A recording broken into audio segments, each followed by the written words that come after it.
प्रभावी जातियां जो हैं उनको अलग करके कुछ उसने अपना एक अलग प्लान बनाया है। विनोद जी, देखिए, बीजेपी जब कोई काम करती है तो बड़े सुनियोजित तरीके से करती है और उसका पूरा कैलकुलेशन करके करती है, आगे पीछे सारा उसका नफा नुकसान देख करके कि इसका कितना फायदा है कितना नुकसान। तो अगर जाति जनगणना के लिए बीजेपी राजी हुई है और स्वयं प्रधानमंत्री नरेंद्र मोदी जी ने अपनी कैबिनेट बैठक में इसको लागू किया है, तो कहीं ना कहीं उनके पीछे एक लंबी राजनीति होगी। लेकिन मैं एक बात के लिए सुनील साजन की तारीफ करूंगा कि उन्होंने बहुत ईमानदारी से उस पर्सपेक्टिव को रखा है जिसको मैंने अपने कॉलम में कल लिखा था कुरुक्षेत्र में, ये कहां से, इसकी जड़ें कहां हैं जाति जनगणना की।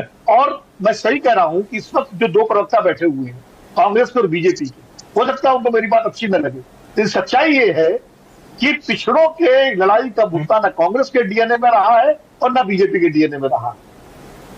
जब डॉक्टर लोहिया के जमाने में संसोपा ने बांधी गांठ पिछड़े पावे 100 में 60, तो कांग्रेस भी उसके खिलाफ थी और जनसंघ भी उसके खिलाफ थी। कांग्रेस इसलिए खिलाफ थी, उसका मूल जनाधार जो सवर्ण दलित और अल्पसंख्यक था उसमें पिछड़े फिट नहीं होते थे और पिछड़े लोकदल और समाजवादियों के वोट थे, किसान जातियों के। और जनसंघ इसलिए खिलाफ था कि आरएसएस का जो हिंदुत्व की अवधारणा है उससे कहीं ना कहीं इसी टकराती है। और यहाँ तक कम्युनिस्ट भी इसके फेवर में नहीं थे, क्योंकि उनके लिए जाति कोई मुद्दा नहीं था, वो तो क्लास की बात करते। लेकिन तो इसीलिए 1978 में जब कर्पूरी ठाकुर की सरकार गिरी तो मुझे कहने की जरूरत नहीं है कैसे गिरी, क्यों गिरी सबको मालूम है। 1990 में भी बीजेपी, जब विश्वनाथ प्रताप सिंह सरकार गिरी तो कांग्रेस और बीजेपी ने एक साथ मिल के वोट दिया था तो उस सरकार को गिराने के लिए। मुद्दे अलग अलग थे लेकिन वोट दोनों साथ दिया। लेकिन कहते हैं ना, जो सत्संग होता है ना उसका असर पड़ता है। तो बीजेपी एनडीए में नीतीश कुमार, चिराग पासवान, रामविलास पासवान, शरद यादव भी रहे लंबे समय तक, जॉर्ज फर्नांडीज रहे।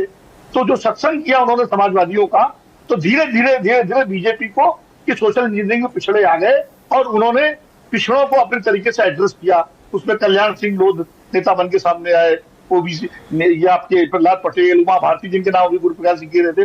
तो पिछड़ों की तरफ बीजेपी ने एड्रेस किया और ये उस सत्संग का प्रभाव मिला जो समाजवादियों के साथ एनडीए बीजेपी को सत्संग किया।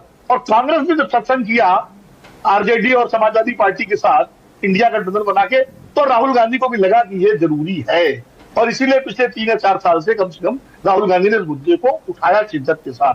तो ये असर है